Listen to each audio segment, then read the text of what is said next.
Presidents, Mr. Lamberts, Mr. Sassoli, as the Committee of the Regions, as representatives of local and regional authorities, we do indeed want to go into dialogue with the European Parliament. I will confine myself to 3 issues as part of the dialogue. First of all, something that's extremely important to all of us is active subsidiarity. My group is absolutely in favour of European cooperation, but it has to be a bottom-up approach. We don't want this more centralised Europe.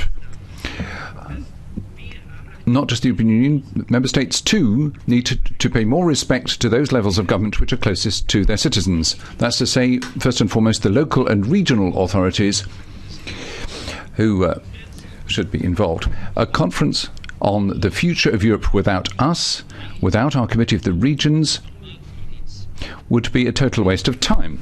Secondly, again to do with dialogue, Brexit. Now, of course, we're going to miss our colleagues from the United Kingdom, and the Scots, who voted en masse to remain, certainly will, but be missed. But Brexit is going to have a very tough economic impact, certainly for regions around the North Sea, such as my region of Flanders. A no-deal Brexit is something we must seek to avoid at all costs. Here again, we must remain in dialogue. And if Brexit nonetheless comes around, we would call once again for negotiations on an ambitious partnership between the EU27 and the UK. And that must come as quickly as possible. Thirdly, on dialogue, Presidents, and finally, I have no alternative but to say this, we must take stock of the region of Catalonia. This European Union is no union of values if it continues to tolerate political prisoners being held because of their opinions. 9 prisoners will be spending their 3rd Christmas in prison.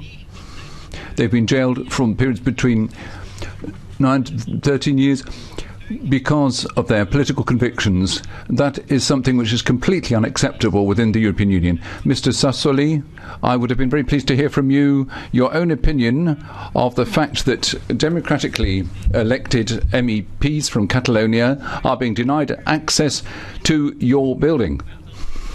What's your opinion of the views of the Advocate General of the Court of Justice of the European Union, who says it's not the member states who should be deciding who has access to the European Parliament, but the voters who decide who can get into the European Parliament or not?